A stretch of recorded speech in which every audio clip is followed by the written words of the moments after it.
Today, my special guest is Kent Darcy. Kent Darcy specializes in working with adults of divorced parents. Kent, welcome to the Driven to Thrive broadcast. Well, thanks so much, Brent. It's great to be here with you this morning. Now, Kent, we like to start pretty light here. So, how's your trivia skills? Well, it depends on the topic, but I'll give it a shot. For full disclosure, I do actually go out of my way to try and find trivia that people are probably going to get wrong. So, Oh, great. Okay. I do watch Jeopardy occasionally, so we'll see. In what decade does the Netflix show Stranger Things take place? Is it the 70s, 80s, 90s, or 2000s? 2000s. All right, guys, you know the rules. Don't cheat. Don't look it up. For goodness sake, if you're driving, please do not write down your answer. We'll come back to that later in the show. Kent, I don't do big introductions because it really doesn't encapsulate the now. So, in your own words today, in this moment, who is Kent Darcy? Kent is somebody who is a passion about helping people overcome the issues that I went through. Kent is somebody that when he hears that somebody has divorced parents, kind of goes, okay, I wonder, first of all, are they divorced themselves? Because there's almost a 50% shot they are. Do they really know what impacted them? Because they probably didn't. And is there a way I can help them to get it? Because it's so important. And for men, it's even more important. But when I'm not doing that, I'm married, got 3 kids, 3 adult kids. I love listening to music. I love, my wife loves to fish and has dragged me into that. I love the water, but now I like to fish. And I'm also a licensed counselor. So that's not my thing, dealing with adults with divorced parents and the counseling side of it. I deal with everybody. But, basically, I'm at a point in my life now where I'm looking backwards and going, you know what? I want to take the wisdom that I've acquired through the fire and through everything and share it with others. Hey, kudos to supporting your wife's fishing habit. Oh, My daughter likes to fish. I've hated fishing oh, cool. in my life. I've never been a fisherman, but I took it up after my brother introduced her to fishing. And I stink at fishing, but I go because I like to spend time with my daughter. So There you go. There you go. We get Bassmaster magazine, and I think the postman probably thinks it's going to me, but actually my wife reads it cover to cover. fair enough. Fair enough. I've learned all about fishing, and I'm still really bad at it. But I have a now 13-year-old who we took her fishing on the first family vacation we took when she was about 10, and she absolutely fell in love with it. So we've been fishing ever since. It's very cool. In fact, I mean, we're not going to do advertisements or everything, but there's Bassmaster, but then there's Bassmast Her, which is geared at ladies that fish. And my wife's fished since she was a kid. And, I'm in Michigan. I'm about 5 miles from what they describe as one of the 5 best bass lakes in the country. Really? In fact, yeah, they're going to be here in about a month. And the first prize is $100,000.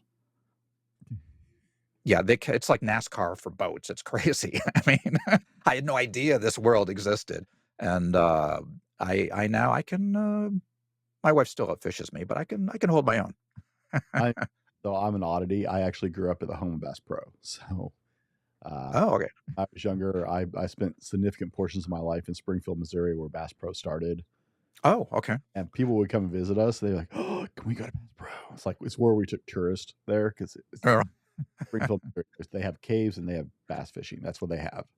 But we're like, "Oh, you must shop here all the time." No, only when you guys come to town. But it started as a little like out of his parents' garage, and now it's the home of Bass Pro and has their biggest store. And I still hated fishing growing up. I mean, we'll have to do a pilgrimage out there. We'll have to see. A lot of fishermen do. That's fair warning. They It's a do have a thing. great aquarium, though. Yes. Yes. We have some big ones here because I'm north of Detroit, and there's one particularly big one that has the aquarium and the whole 9 yards and all that. So, and I think when people die, they share their ashes over the parking lot and all that. Oh, fisherman life. For all you fishermen out there, we're not ragging on you. It's just funny for us. No, doing counseling and dealing with, divorce and all that sort of stuff, I need an outlet to be able to just detox. And I have found that when I am just staring at a line, listen to the water, it is the best detox. I mean, I'm not see, for me, fishing is okay. My wife, fishing is okay, catching is better. So, Agree 100%. Kent, you ready for the speed round? let's do it. All right. If you could be in any movie, what movie? Oh, wow, this is pressure. Any movie. Star Wars, the good one, the real number one. Oh, there's a lot of people signing out there and laughing, totally understanding. What is your biggest personal pet peeve? People that don't use their blinkers. Oh, we're going to be friends, dude. What is the worst song ever? Oh, ooh. Oh, well, am I gonna get into trouble? The worst song ever for me is, "Last Christmas, I gave you my heart, and the next day you gave it away, so this year I'm gonna give it to somebody else." That just to me is it drives me crazy. What purchase of $100 or less have you made in the last year that's had the biggest impact on your life? Wow, you're so profound. And this is the speed round? This is the Under $100 has had the biggest uh, oh, um, what did we buy? It was in the kitchen. Um, uh, uh, it was the, pressure cooker. okay. So, Oh, it is so great. Man, you can cook whole meals in, like, 20 minutes. oh, is It that is pot thing? yeah, Those pots? it's not the we didn't get the official one. We have a knockoff of but you pressure cook, you can do, I mean, ribs and chicken and rice and, pudding, and I it is and it I mean, right now, we're in a weird heat wave, so it's been upper 80s and 90s for a while here, which is unusual. So, man, you put the stuff in there, and it is awesome. It has been love it, love it. Everything goes in one pot. It doesn't heat up your whole kitchen. I love mine. I understand entirely. Oh, it is so great. I've been really frustrated because like mine's not sealing anymore. I've had it for long enough. Oh, I got to replace the seal or the whole lid or buy a new one. I'm having to look into it, but it's really starting to irritate me because I love my Instapot, especially in the summer. it is, yeah, and I love to cook, but it's just amazing how fast and the quality you get. Oh, like a pulled pork roast. Oh, Oh yeah, awesome. I did Dr Pepper pulled pork for my kids for the first time ever the other day, and they were like, "Oh, this is so good!" Yeah, Folded it yeah. all in an Instapot, and it took me like 10 minutes. Yeah. Yeah, it's amazing, amazing these things are. I mean, I used to have one as a kid, but it wasn't anywhere near now it, like, does 8,000,000,000 different things in 8,000,000,000 different ways. What's your go-to? Are you a coffee, tea, energy drink, soda, or something else kind of person? Water. Water? Okay. Yeah, I drink water. I never drink coffee. I was a store manager for a lot of years, and I really didn't fit in real well because I love my wife. I didn't drink coffee and I didn't smoke. So, Goodness. However did you survive? what I prayed a lot, tell you that, because it was crazy. I was a store manager for a large department store, and man, that's how we ended up in Michigan because I transferred every 2 years. Oh, And, yeah, it was a really stressful period, but so you'd think I would drink coffee, but I never did. I'm not sure I could live without coffee, but you know honestly where the coffee addiction came from. It was getting up at 4 a.m. doing Bible camps in the Rocky Mountains Ooh. when I was a teenager. We lived in Wyoming, and I was a camp counselor every year, and I'd be up there for a week or two sometimes. And in the Rocky Mountains, it can be 100 degrees during the day, and it will still be like 20 at night. Wow. There were potbelly stoves in the cabins because it got so cold. Wow. Huh. I've never been to Colorado. I've always wanted to go. I would get up and have to go to a staff meeting, and so I light a Mm. fire in the potbelly stove so the cabin will be warm enough for my kids to get out of bed, go take a shower, go to my staff meeting, and sip on really horrible, horribly strong coffee to start my day every day, and then go wake up my kids. So I started drinking coffee there, and it never stopped. Yeah, it doesn't. Yeah, I'll drink tea occasionally for the caffeine hit, but that's pretty rare. Hmm. May I recommend our sponsors, Rev 7, no caffeine, no sugar. Shameless plug. That works. I actually love them. Like I honestly have switched pretty much to these. No caffeine, no sugar. I'm really like taking with these at this point. So we'll slow things down a little bit. Kent, we don't do the big introductions. What do you do for a living? Well, basically, I'm a licensed professional counselor in Southeast Michigan. I started it later in life. I got my master's, and because I really felt the Lord leading me to do that. But when I'm not doing that, I've been heading up adults with divorced parents ministries for 20 years, and basically that focuses just on adults with divorced parents. Okay. Divorce rates are incredibly high, and we're seeing like this isn't just a US thing. For a long time it was really bigger in the US in a lot of places, but this is actually becoming a very large global dynamic that's becoming a problem for a lot of countries. People aren't getting committed relationships, therefore birth rates are dropping right now all over the world. What do you think is going on that is had such a massive impact on marriage? Marriage has been around, as long as we have history. Some kind of union, right, between man and woman has always been around. Mhm. What do you think has changed in our mindsets that this has become so commonplace? Well, the stigma of not sticking it out has changed through the years, has watered down. Where before you would just do it because it was the thing to do, and now there isn't uh, that commitment that we're going to do it. The other issue is because of the stigma not being there anymore.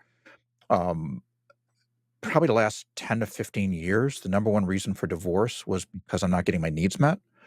And prior to that, it was infidelity. That had been infidelity for years and years and years.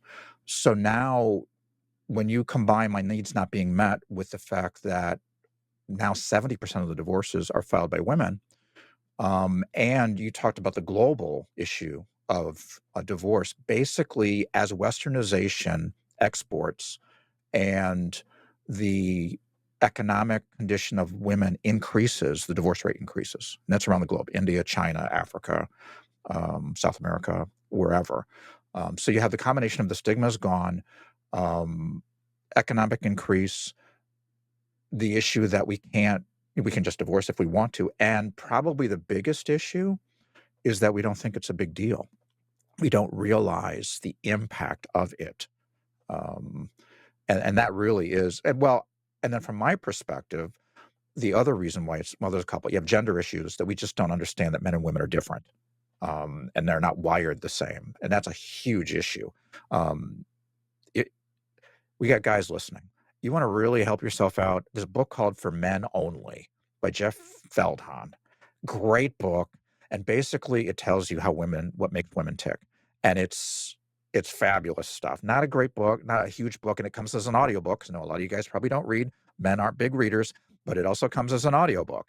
And For Men Only. It is a great, great book, and I'm telling you, it'll change your perspective on your wife, your girlfriend, almost from page one. You'll be going, "Oh, that's why she responds that way. Oh, that's why she responds that way." But most people haven't read that book, and most people haven't read For Women Only, which is what makes men tick. Because most guys, if they're honest, know that we're clueless as to what makes women tick. But the women actually think that they've got us pegged, and they don't. And I have found that that book is very eye-opening for women. So we have the gender issues, we have the ease of divorce, and then, our topic today is that basically when our parents divorce, it kind of reprograms our brain. And a lot of the things that if you go to a marriage retreat, they'll say, do these 5 things and this will strengthen your marriage. Those are the very things that adults with divorced parents struggle with. So it undermines their relationships and they collapse. It's interesting you mentioned the socio-economic change. Uh, and I think that's one of the transitions we haven't prepared. We talk a lot about masculinity on the show. It's one of those things we haven't caught up with teaching men yet, right? Because for the longest time, men's roles were defined by protect, provide, preside, right? Mhm. So to say. And so we are still using the same playbook to teach a man to be a husband that they were using 100 years ago. We haven't changed that as the socioeconomic standing of women has changed, as women have been able to take positions where they can support themselves. Mhm. Now there's a hole in divorce in relationships where women go, okay, well, I don't need you to provide for me, and I live in a fairly safe area, so I don't need you to protect me. So, I want these needs met. Whereas before it was like, well, I need the safety of this relationship. I need the security Mhm. of this relationship. Yeah. Now they're asking for more out of men, but we aren't teaching men that your role has grown. I don't want to say totally changed. I want to say grown to where now it's not enough to go to work and provide. It's not enough to make sure your family is safe. You have to actually deal with those feels and those emotions and that dynamic that we're still not teaching men about. So, thoughts Yeah. on that? Sorry, just it caught my attention.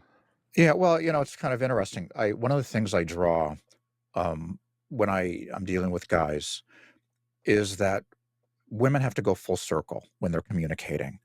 And if you picture a clock and you start at 6 o'clock at the bottom and you go around to say 5:30 on the right side, if 5 is where the solution is, guys go from 6 to 5 as a straight line. We don't go around the circle. Hmm. We get enough information and we fix it. Ladies aren't wired that way. They have to go all the way around the clock. They have to talk through it and go all the way around to 5 o'clock. Now, here's the problem. If you're looking at that clock face, between 9 and 3, everything above that is emotion.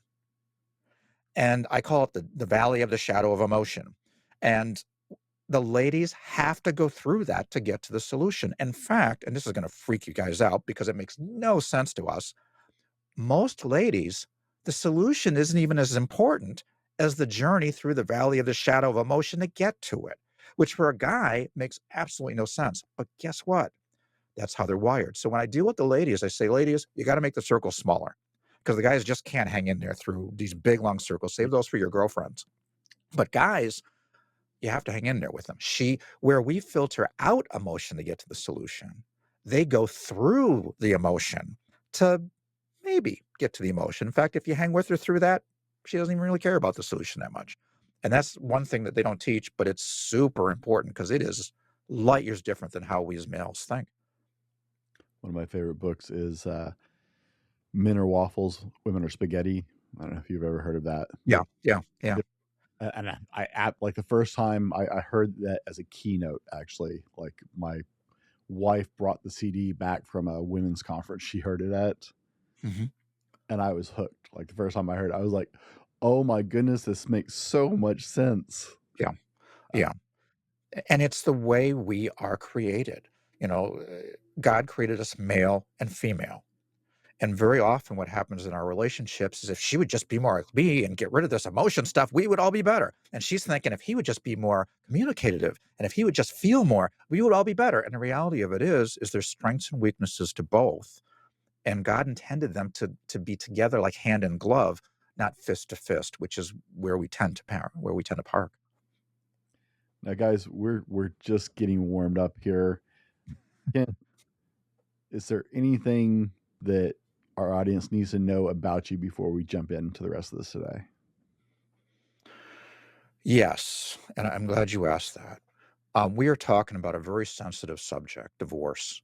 And I've been doing it for 20 plus years, helping adults with divorced parents. And one of the things that's really, really important to know is if you're divorced or your parents are divorced or your friends are divorced, we are not about throwing stones. I'm not about bashing divorced people. My parents were divorced, and I find I love them more. I mean, they both passed, but I love them more after I processed through this stuff, then, when I had all that underlying resentment and bitterness and all that sort of stuff that was going on. So it's really, really important to understand that this is not what it's about. Even if some of the things we say sound kind of like it, we're just saying it how it is. The other thing that's important to know is that I'm dealing in the center of the bell curve. Basically, the majority of people. There's going to be your outliers. There's going to be those families, those couples that divorce, and you're like, they're so chummy, chummy. Why'd they even get divorced? It doesn't make any sense. And then you have the other end of the bell curve where it's just crazy. I mean, neglect and abuse and addiction and all that sort of stuff. And my ministry doesn't really deal with either of those ends. I deal with the vast majority of divorces, which is kind of what we've been talking about. Needs weren't met. Um, uh, things weren't quite clicking. Maybe there was an affair, but the vast majority of divorces are just,